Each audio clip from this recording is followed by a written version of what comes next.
Hi, everybody, my beautiful people.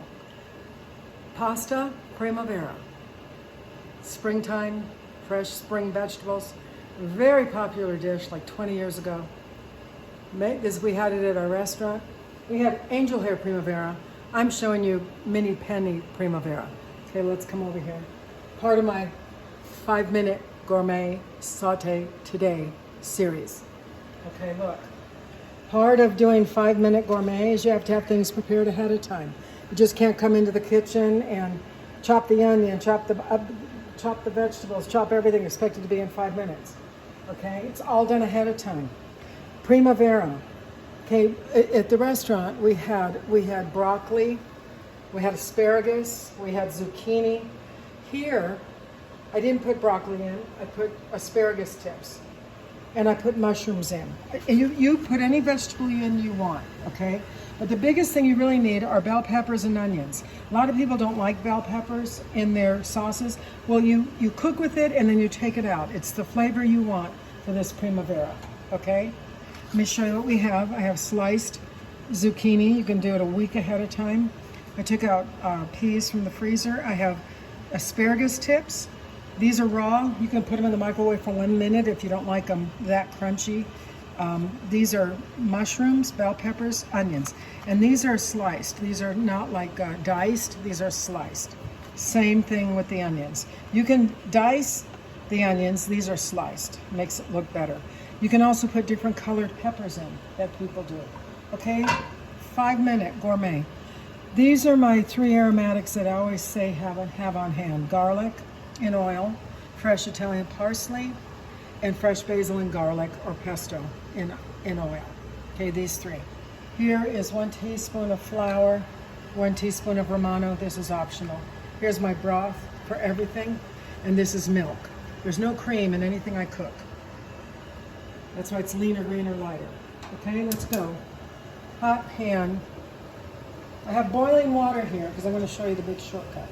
Okay, I already did this pasta half an hour ago, parboiled, okay? 9 minutes, they requires 10, I did it for 9. Didn't even rinse it. At our restaurant, we rinsed all our pre-made pasta. But this I didn't, I just threw it in the bowl. I have a boiling pot of water. Okay, 5 minutes, watch. Here's oil, not too much. First thing you're gonna put in are the bell peppers and onions, okay? You put the salt in now. Just put it all in now. You can put pepper in, okay? 5 minutes, everybody, 5 minutes. For something about sauteing, you have a stove, you don't like to get all the splatter, you can put lids on. Put these lids up to prevent the splatter. If I'm really splattering with the saute, I'll do it out in my garage on a Bunsen burner. Okay? Watch this. Saute. And then you put in garlic, but I'm going to show you. If you never have garlic on hand like I tell you to, and you don't want to, you just get a peeled garlic and you use this. Okay? People are resistant to doing the prep, and it keeps them from doing what I say, but there's always ways to maneuver around things that you don't want to do. Okay, watch. These are the vegetables. Sliced zucchini, asparagus tips, mushrooms. I'm going to throw in peas. I just took these out of the freezer. I always put broccoli in, but I didn't have broccoli. I had frozen. I didn't want to use frozen. Okay, now, watch this. A little bit of flour over it, okay? A little bit of Romano. This is optional. This gives it a more pungent taste. Make sure it's mixed in. Now watch. This is how you make the sauce. Broth. That's like 3/4 of a cup to a cup. See how this is thickening? Because of the flour. Watch. And then the milk. In place of cream. Flour and milk usually replaces cream. Okay? And then these are old, extra ripe, wrinkly Roma tomatoes. I always leave them in my pantry, in my laundry room. Get them very ripe. If I don't use them for salads, they get extra ripe. I'll make salad dressing out of it, tomato, Italian tomato, creamy salad dressing. Or I throw them in a soup, or I throw them in a pasta. Okay, see how this starts to thicken? This is the Primavera. Was this done in less than 5 minutes?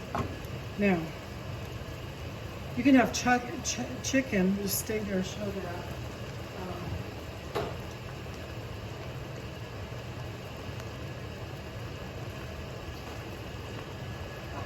Saute it ahead of time.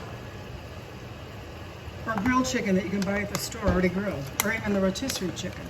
I want to show you what I always have prepared ahead of time. I sauteed this chicken a few days ago.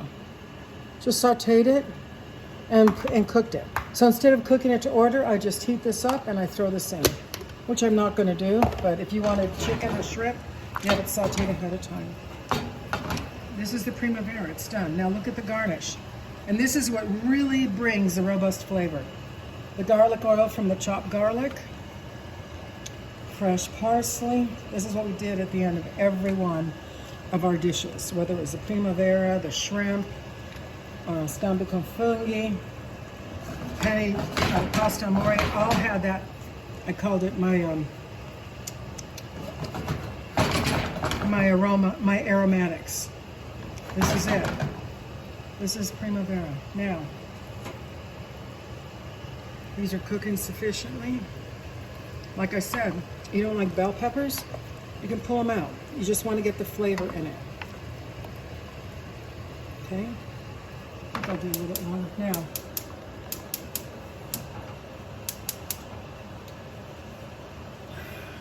Like I said, this makes it 5-minute gourmet.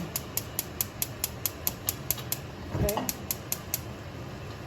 I had it on my plate. Now watch. The pasta I had here, you can just put a teaspoon of water in, throw it in the microwave, and heat it up. Okay? Or you can go like this, like the Italian way that we did at our restaurant. Every Italian restaurant in America parboils their pasta. In Italy, they do it to order. In Italy, they do it to order, but you're going to wait half an hour, okay? And usually they do not want you, a table of 6 ordering 6 different pastas. They usually want you to have one pasta because they cook it to order. Here in America, all Italian restaurants usually parboil it. I showed you extensively how to do that. That's part of you making your kitchen like a machine, like in a commercial kitchen. See, this is parboiled, cooled, put in a Ziploc, used for later. This I did earlier. And then how do you reconstitute it? Throw it in the microwave for like 30 seconds to a minute, or you just bring it back to a boil right here on boiling salted water. Okay? Till it gets hot. Here's the Primavera. Here's the mini penne.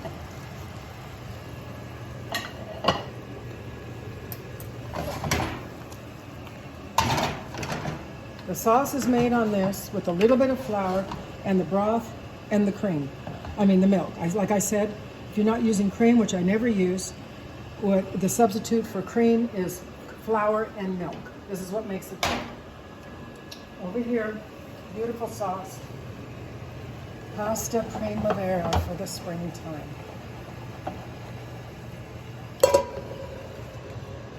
The way we brought this to the restaurant 10 years before we closed the restaurant, where people were requesting it. It was a big fad 20 years ago. So my dad and I got together, and usually when you have a restaurant, you want to have the sauces you have and the condiments you have make more than one entree. Well, we already had marinara, we already had Alfredo, we already had all the vegetables. We had the bell peppers for the pizzas and for the sausage and peppers. We always had onions, always had zucchini.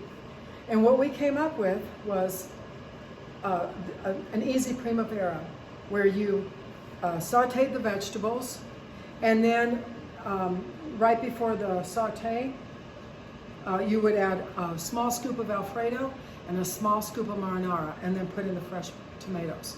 When I went to Oklahoma, because I had to condense everything, and we were selling things so fast, I had the onions and bell peppers in garlic with the mushrooms sauteed ahead of time. So when I had a pasta Primavera order, angel hair Primavera order, I would get out of the refrigerator the sauteed onion and bell pepper in the sauce.